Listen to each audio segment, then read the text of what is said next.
Hello guys, മഹാലക്ഷ്മിയിൽ പ്രേക്ഷകരെയൊക്കെ ഞെട്ടിക്കുന്നതും അതോടൊപ്പം തന്നെ രസിപ്പിക്കുന്നതുമായിട്ടുള്ള ഒരു നിമിഷങ്ങൾ തന്നെയാണ് ഇപ്പോൾ പോയിക്കൊണ്ടിരിക്കുന്നത് അല്ലേ.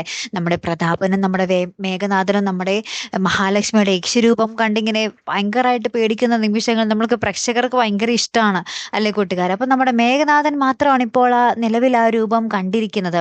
അപ്പൊ നമ്മുടെ മാർക്കോ പറയുന്നുണ്ട്, ഇനി നമ്മുടെ കണ്ണന്റെ രണ്ടാനമ്മയ്ക്ക് മുന്നിൽ അടക്കം കരുണയുടെ മുന്നിലും പ്രതാപന്റെ മുന്നിലും മുത്തശ്ശിയുടെ മുന്നിലും ഒക്കെ ഈ രൂപത്തിൽ പോണം എന്ന് നമ്മുടെ മഹാലക്ഷ്മിയോട് പറയുന്നുണ്ട്. അപ്പൊ കണ്ണനും പറയുന്നുണ്ട്, ശരിയാണ്, ഇത് കുറച്ചു നാളും കൂടി നീണ്ടാൽ കൊള്ളാം എന്ന് നമ്മുടെ കണ്ണനും പറയുന്നുണ്ട്. അപ്പൊ ഇനി എന്തൊക്കെയായിരിക്കും അവിടെ സംഭവിക്കാൻ പോകുന്നത് അല്ലെ കൂട്ടുകാരൻ. നമ്മുടെ ദുർഗാമ്മ നമ്മുടെ മഹാലക്ഷ്മിയെ ആ രൂപത്തിൽ കാണുമ്പോഴുണ്ടാകുന്ന ഒരു അവസ്ഥ അതിഭീകരം തന്നെയായിരിക്കും കൂട്ടുകാരെ. എന്തായിരിക്കും അല്ലെ, എങ്ങനെയായിരിക്കും പ്രതികരിക്കാൻ പോകുന്നത്? അയ്യോ, ദേ അവൾ എന്നെ കൊല്ലാൻ വരുന്നേ എന്നൊക്കെ പറഞ്ഞ് കുറെ ഒച്ചപ്പാടും ബഹളമൊക്കെ എടുക്കുന്നത് കാണാം.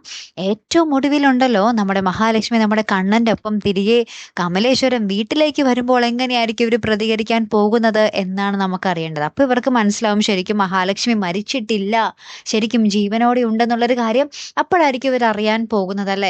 അപ്പൊ അതിൽ നിന്നും നമ്മുടെ മഹാലക്ഷ്മി എങ്ങനെ രക്ഷപ്പെട്ടു, ഇവളെ തൊടാൻ പോലും സാധിക്കില്ലല്ലോ എന്ന് മനസ്സിലാക്കിക്കുന്ന ഒരു നിമിഷങ്ങളായിരിക്കും അപ്പോൾ വരാൻ പോകുന്നത് അല്ലെ കൂട്ടുകാരെ. എന്തായാലും കാത്തിരുന്ന് തന്നെ കാണട്ടെ. അപ്പൊ ഇവരെന്ത് വഴി സ്വീകരിക്കും? ഇത്രോ നാളും ആ കൊല്ലും കൊല്ലും ഓരോ വഴികളൊക്കെ പരാജയപ്പെടുമ്പോഴും വീണ്ടും മഹാലക്ഷ്മിയെ കൊല്ലണം, കണ്ണനെ കൊല്ലണം എന്നൊക്കെ ഇങ്ങനെ പറഞ്ഞു പറഞ്ഞ് നടക്കുകയാണ് അല്ലെ.